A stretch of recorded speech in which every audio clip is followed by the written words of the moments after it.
গছে বনে সেউজীয়া পাত এ পৰি থকা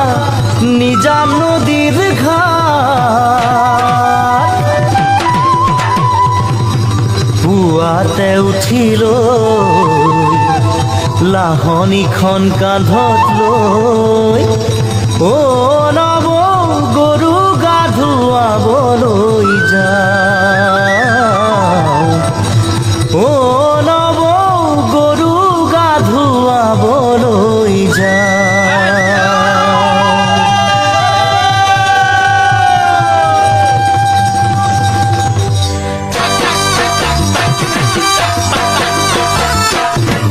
দীঘলতিৰ পাত মাখিয়তিৰ চাট হাতৰ খৰি কাঠ লাও বেঙেনালৈ গৰু গা ধুৱাবলৈ যাওঁ দীঘলতিৰ পাত মাখিয়তিৰ চাট হাতৰ খৰি কাঠ লাও বেঙেনালৈ গৰু গা ধুৱাবলৈ যাওঁ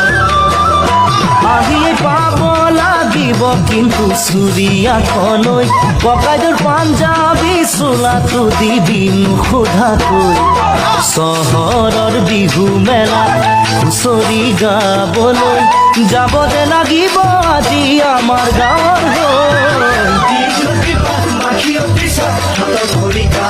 বেঙেনালৈ গৰু গা ধুৱাবলৈ যাওঁ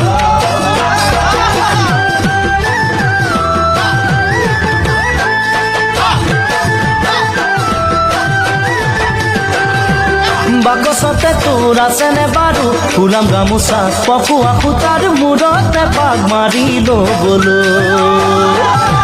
বাকচতে তোৰ আছেনে বাৰু ফুলাম গামোচা পকোৱা সূতাৰ মূৰতে পাক মাৰি ল'বলৈ চাইকেলখনো নিদিবি ককাইদেউক নিবলৈ কৈ দিবি তাক আজি মই যাম বিহু মেলালৈ লগৰ আটাইবোৰে বৰকৈ ধৰিছে মই নগ'লে বোলে বিহু নহয় বেঙেনালৈ গৰু গা ধুৱাবলৈ যাওঁ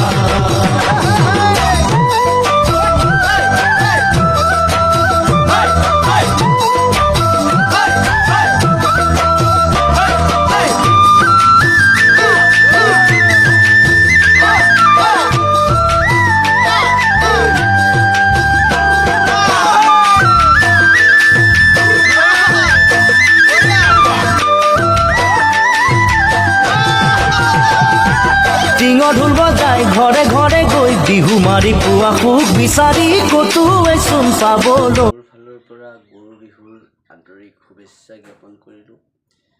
সকলোৰে বিহুটো ভালে কুশলে যাওক আৰু মোৰ খবৰ ভাল আপোনালোকৰ খবৰ কেনে মই আশা ৰাখিছোঁ আপোনালোকৰ সকলোৰে খবৰ ভাল যিহেতু আজি গৰু বিহু আমাৰ বিহুটো বহাগ বিহুৰ 7 দিন পালন কৰা হয় আজিৰ পৰা আৰম্ভ হৈছে আৰু আজিৰ পৰাই যি বিহুৰ যি পৰম্পৰা সেই আৰম্ভ হৈছে আপোনালোকসকলে পিছে জানেনে গৰু বিহু কেনেকৈ আৰম্ভ হৈছিল আপোনালোকসকলে পিছে সকলোৱে জানে চাগে তো গৰু বিহু বুলি ক'লে মানে আমাৰ বিহুৰ উৎপত্তি সম্পৰ্কিত ক'বলৈ গ'লে বহুত দীঘলীয়াই হ'ব বিহু কেনেকৈ আৰম্ভ হ'ল আৰু বিহু কেনেকৈ মানে বিহুটো চলি আহিল বিহু ঠিক বহু বছৰ আগতে মানে বিহু সৃষ্টি হৈছিল আৰু তেনেকৈ বিহুৰ বহাগ বিহুৰ দিনটোক মানে 7 দিনত মানে সেই কৰিলে আৰু ভাগ কৰিলে 7 দিনত আৰু 7 দিনত তাৰে প্ৰথম দিনটোক মানে গৰু বিহু বুলি দিলে আৰু আপোনালোকসকলেতো জানেই যে বিহু সদায় দুমাহীৰ দিনাই হয় আৰু আজি হৈছে চ'ত আৰু চ'তৰ দুমাহী বুলি ক'ব পাৰি আজি মানে চ'তৰ শেষৰ দিনটো আজি আৰু আজিৰ পৰা মানে বিহু উদযাপন কৰা হয় আৰু কাইলৈ বহাগৰ 1 তাৰিখ তেনেকৈ 7 দিন পালন কৰা হ'ব বহাগৰ 6 তাৰিখলৈকে নিয়ম মতে আৰু এনে সাংস্কৃতিক যি অনুষ্ঠানবোৰ কৰা হয় বিহুৰ ওপৰত মানে সাংস্কৃতিক সন্ধিয়া সেইবোৰো কৰি থাকে আৰু সেইটো বৰ্তমানৰ আজিকালি নিয়ম হৈছে আৰু তেনে আগৰ দিনৰ যি নিয়ম মতে 7 দিন বিহু পালন কৰা হয় বা আমাৰ চৰকাৰী বন্ধ হিচাপে 3 দিন বিহুৰ বন্ধ দিয়া হয় গৰু বিহু মানুহ বিহু আৰু গোসাই বিহুৰ দিনা বন্ধ দিয়া হয় তো গৰু বিহুৰ মানে আমাৰ নীতি সম্পৰ্কিত আপোনালোকে জানে গৰু বিহুত আমি কি কি কৰোঁ আৰু ভিডিঅ'টোত দেখুৱাবলৈ চেষ্টাও কৰিছোঁ। গৰু বিহুত এনে গৰু গা ধোৱা,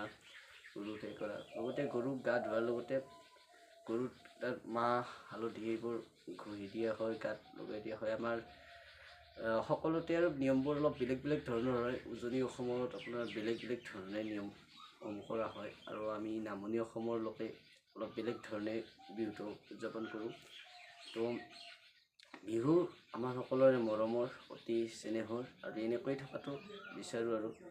সকলোৰে বিহু শুভ হওক, মই সেইটোৱে বিচাৰিছোঁ। আৰু ভগৱন্ত ঈশ্বৰৰ ওচৰত এই মানে প্ৰাৰ্থনা জনাইছোঁ যে সকলোৰে বিহু ভাল হওক, বিহুটো ভালে ভালে উদযাপন হওক।